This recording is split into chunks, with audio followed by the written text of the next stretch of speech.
Ever felt a sneeze coming and tried to hold it in? Here's what's actually happening inside your body. Tiny hairs and nerves in your nose sense dust or pollen and send a message straight to your brain. Your brain instantly tells your chest, throat, and face muscles to get ready. In less than a second, your body takes a deep breath, your eyes close, and boom! Air shoots out of your nose and mouth at up to 100 miles per hour.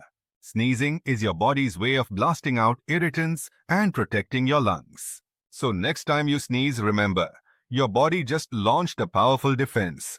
Follow for more wild science facts.